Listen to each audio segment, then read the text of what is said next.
Welcome to the 19th Ask a Realtor show.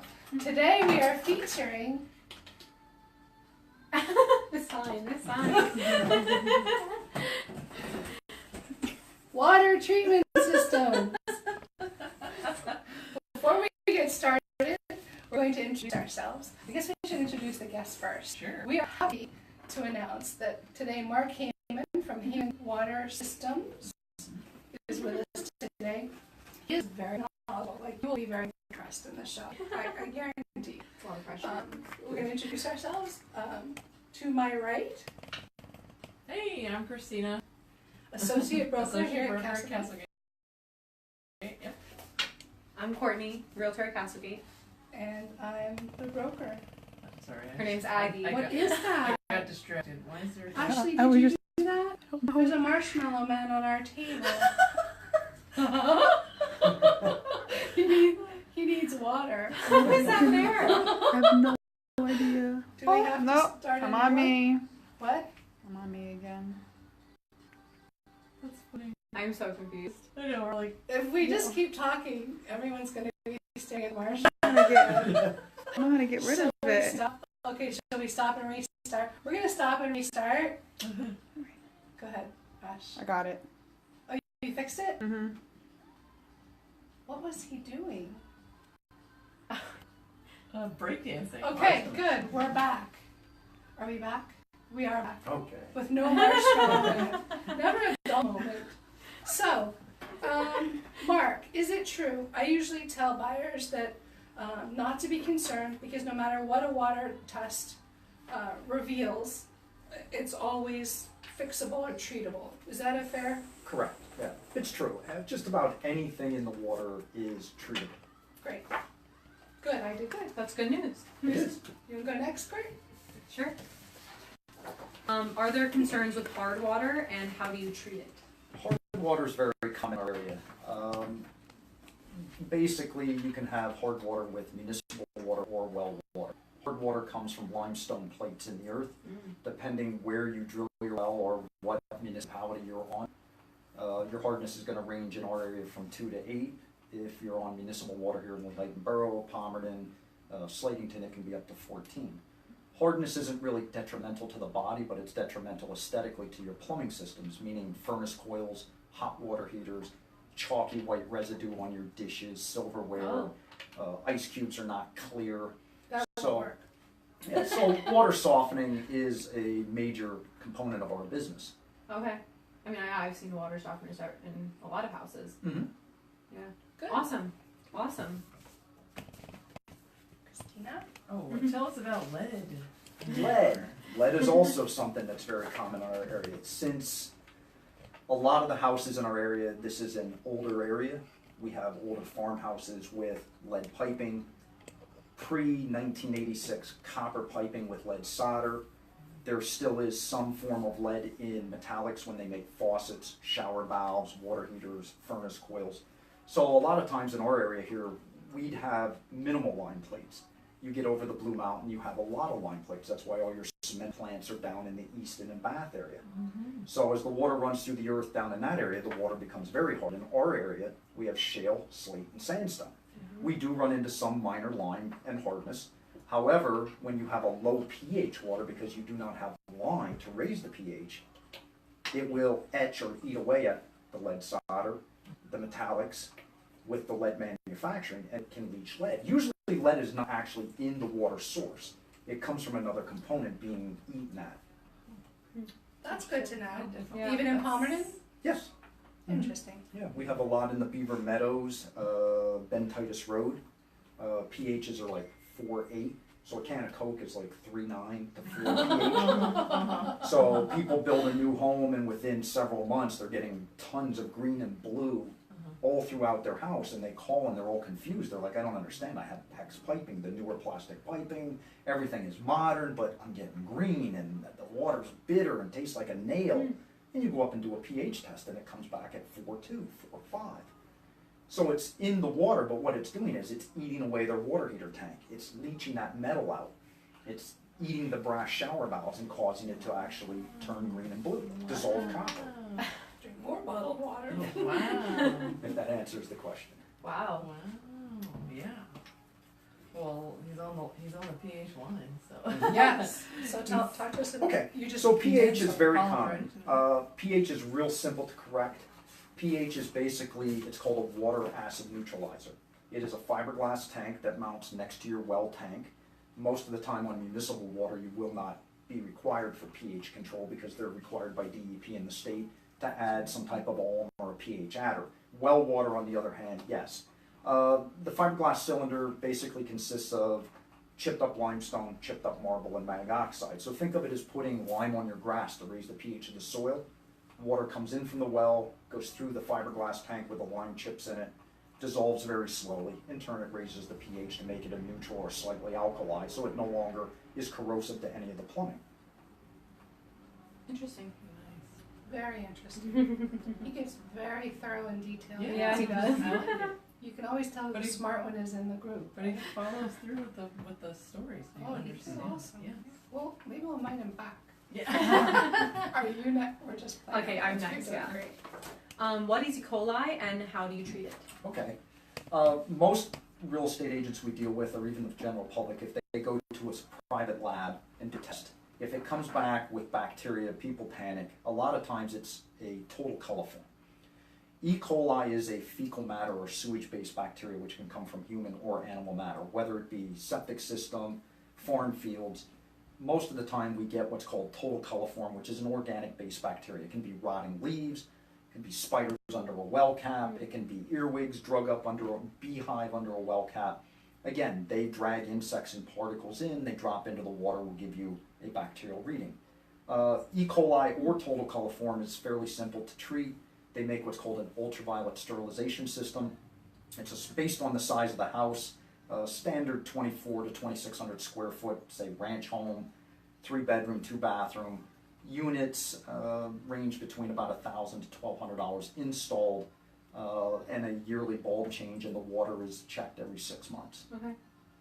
Total coliform is treated the same way, or as Aggie would know, a lot of times if there's time before closing of a home, the well can be checked, chlorinated. A lot of times there are foreclosed homes. People moved out, houses sat vacant for several months before a buyer came in, the well stagnated or something got in under the cap. You pull out a spider's nest, beehive, sterilize the well, it comes back fine. Okay.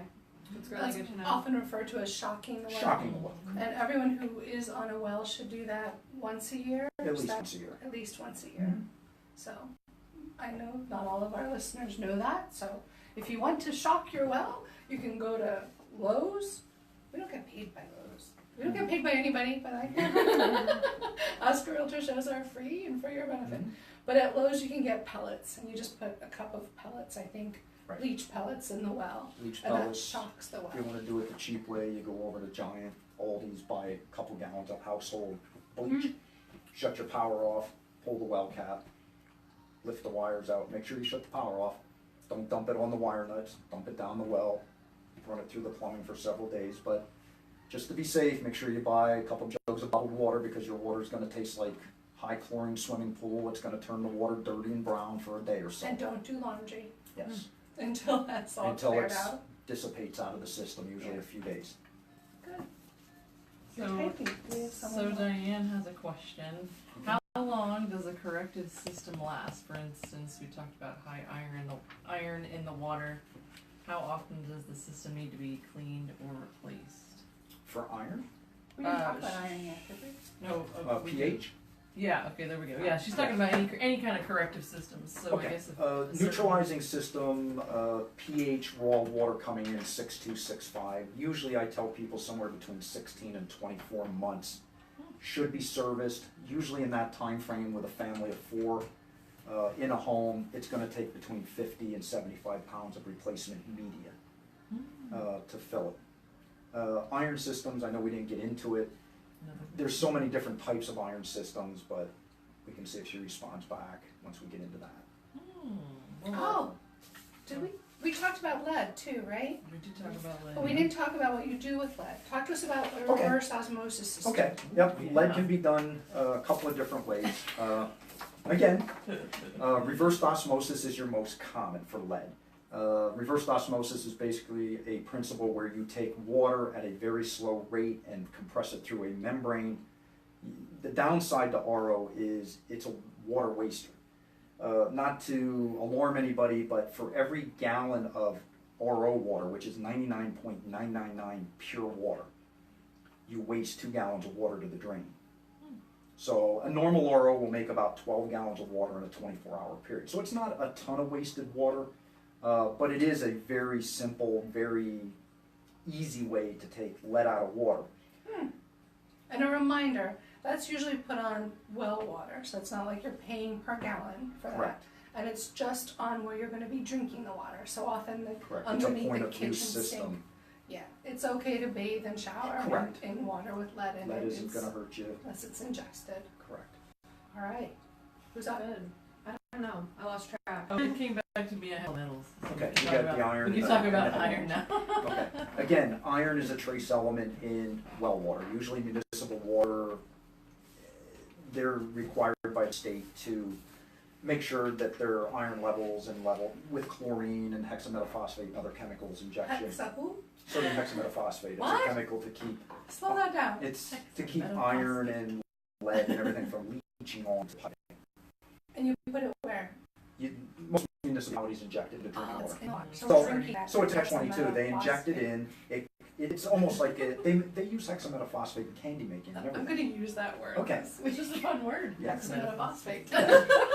So it actually puts a He's trying to paper be serious. film Be very on serious. your plumbing. A what film? A film, a paper film, like a very minute coating, almost like greasing a pan for cooking. That's what sodium hexametaphosphate does in municipal water. Sodium hexametaphosphate. Nice. The problem is when you inject chlorine or compressed ammonia for bacterial, it is a corrosive, so it eats it away. So it's just a constant battle to keep the plumbing coated so it doesn't dissolve the plumbing out with their chemicals that they inject for drinking water in municipal. Well, that's interesting. But getting back to the iron in the water, you're not really going to have much of that, if any, in municipal water. It's mainly going to be in well water.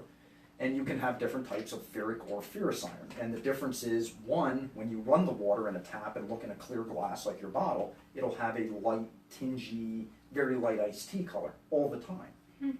The other is the water runs crystal clear. You put the cup down on the counter, you let it sit for 24 hours, you come out, there's these little brown balls on the bottom and the water's all brown and like dark iced tea. Some people will class it an iron algae or an iron bacteria. It's hit or miss in our area. Some we have clear water iron, some we have the iron algae type. They're treated differently. Basic clear water iron, water softener will take that out, or there are air injection systems. Depending on the extent, you may have to go to chlorine injection. You may have to go to multiple media to take out particulate iron pre-softening. How did you get so smart? Alright. You are Science now is like fun. way. 38 years of doing this, that is Yeah. why. Did you all hear that? If you need a water treatment guy, 38 years. this guy You want the knows guy what with he's the talking experience. Yeah. You want the So guy. yes, and again, there is water softening. They make different resins. Iron removal is done with fine kinetic mesh. It's geared towards iron removal, softening on the backside, but it uses water softener salt. We do have some customers that have kidney ailments or medical conditions where added sodium, very minute, it's 2 milligrams to 40 gallons of drinking water. They have liver or kidney or some where they can't have any additional chemicals or minerals. They do make non-salt systems. It's a resin called Catalox. It was developed in Germany. It's very popular in the last 4 or 5 years here, where it will extract out iron, manganese, and lead from drinking water, and there's no salt required. Awesome one. Who's up? You are. I think I am? We were saving hers for last, right? Oh, I don't know. Are we So we could, yeah. Okay. Does public water need to be tested? And I think you. It should occasionally. You're not going to probably have bacterial. I mean, but if you're having concerns on what are you actually drinking, most municipalities everywhere in Pennsylvania will send out, or you can request a water analysis at the end of the year. It will tell you the arsenic, it'll tell you the lead levels, it'll tell you everything in there and tell you what DEP and EPA levels say, and usually they're all going to be below it. We do have customers that are on municipal water that they just want a separate test for hardness, or they want it for, we get all types of requests. Just to double check. Speaking of getting all types of requests, Some mortgages, some types of mortgages require a water test. There's an FHA level test will test for a good number of things, Yes. and that may be required. So buyers, if you're looking at buying a house, depending on what kind of mortgage you get, a water test might not be an option, it might be a requirement. Correct. Okay, Is this the last one? take us home, Court. I have nitrates. You guys Oh, have then we nitrates. skipped you. Well, no, we're coming back around. Oh. 'Cause I didn't do. Go ahead. Okay. What are nitrates and how do you treat Okay. them? Nitrates and nitrites are basically fertilizers. Okay. Nice. Again, here where Aggie and we live, we Simple. are in a rural area. Even though you're in town, most of the work we do is in the outer country area. Again, you have the old farms that were here from the 40s and 50s, and they used everything from cow manure to chicken manure to chemical fertilizers of lime and ulm and everything else on their farm fields. Over the years, it has saturated down into the soil, and it can give a slight nitrate reading. 38 years of doing this, yes, we have several dozen nitrate systems in, not too many in our area. Out around Reading, Oley, Lancaster, we get them there because Big fan. they have different farming techniques than a lot of us have here. Nitrates are treatable. They do make a resin base. It works just like a water softener, but it's a negatively charged resin to absorb in the nitrates and then backwashes. Very And nitrates are treated basically the same.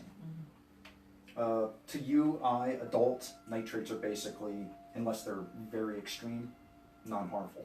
Usually nitrates, babies like under 5, small children, you can get what's called blue baby syndrome if there's too much nitrate in the water and they ingest it through Huh. formula or through drinks of iced tea, Kool-Aid, or anything like that. Oh. Wow. No idea. So new mamas should get their water Correct. tested. Correct. If you're living in a rural area Yeah. with farmland around you, it's not a bad idea. As Aggie said, if you do an FHA test or a VA basic water test, it will scan for bacterias, nitrates, lead in the water, corrosivity, iron hardness. Wow. All right, I have the last one. Tell us about radon water. Radon and well water. Radon was always thought to be something that just is in the air. They tested for years radon in houses and they put a mitigation system in that vents out. In the past several years, we're getting more and more requests for radon in well water, and we've actually had several properties that had low-level radon, nothing extreme, where it had to be treated. Radon, again, it's a gas, so it will float inside the well column. As you pump, your well pump comes on, pumps into the house, the tap, it vents out, and you can have a radon reading. Radon is treatable. Systems consist of anything from a coconut shell carbon. Change rate is about every 12 to 16 months. Runs unit installed about $2,100. Change rate, mineral change out's about $500. An alternate system which lasts probably about 10 years without really any maintenance it's called a bubble up system. There's a company in Rhode Island that does make them. They mount in the basement, but they are upwards of, depending on the size of the home, between $7,000 to $9,000. Wow. So the price bubbles up too. Yeah. It does, but depending on how extensive the radon is, Might be worth it. coconut shell carbon is only good to about 700 parts per million percuries of radon in the water. You're so smart. If You're over my if head. it's exceeding that percurie reading, usually you have to. We have done double carbon systems where you tandem them together and run them through at the same time because they had like a 1200. So you were able to catch a little bit in each Wow. and send it out Wow. to keep the cost down. Right. So for all your water needs, call Mark. Yeah. Even if you don't understand what he's saying. We'll explain it to you. He knows. Yes. Another caveat when he mentioned prices is we realized a couple weeks ago that we're doing these videos and they may last on the web for many years. So this is 2018, so any prices he says are subject to change. And speaking of prices, Mark, do you have any deductions or coupons for our viewers? We do. We offer military discounts, senior citizen discounts, and if somebody mentions this show with Aggie, we'll be more than happy to take like a 10% off of any service we would do. Wow, that's big. Mhm. That's big. Yay. So, Tell your friends and tell but your new please mama tell me friends. when we're doing the invoice, you know, and everything's all done, that you did see and you got our services through Castlegate Realty and you've seen the show, and then we can deduct it. Wow. Awesome. And speaking of deductions, do you want to do the commercial? You didn't do the commercial yet, did you? We offer reduced commissions for veterans, active duty, military. Oh, sorry, it was all together. First responders, pastors. You don't have police and fire on here. That's first responders. Oh, okay. There's a picture of the fireman. What's another word for the pastor? Clergy? Clergy. Vicar. Clergy's there you good. go. Vicar. Dude, Reduced commissions for all those the dude that extra prays. special. Yeah. So list with us. All of our houses are selling in, well, most of our houses are selling in less than 30 days. Yes. So we need more listings. We do. Oh, Diane's not here. Okay. Diane's here. Diane She's virtual. Diane's on the show. Diane's virtual. Diane Altieri is our newest agent, and Yay. she'll be joining us one of these Thursdays Welcome, for a Diane. show. I think that's it. Is that it, gang? Yeah, Any Yeah. questions come up? Anything else? Anything that was it. We did get a lot of people to join, but only one question. Yeah. Great. All right. Thanks, guys. Bye. Bye.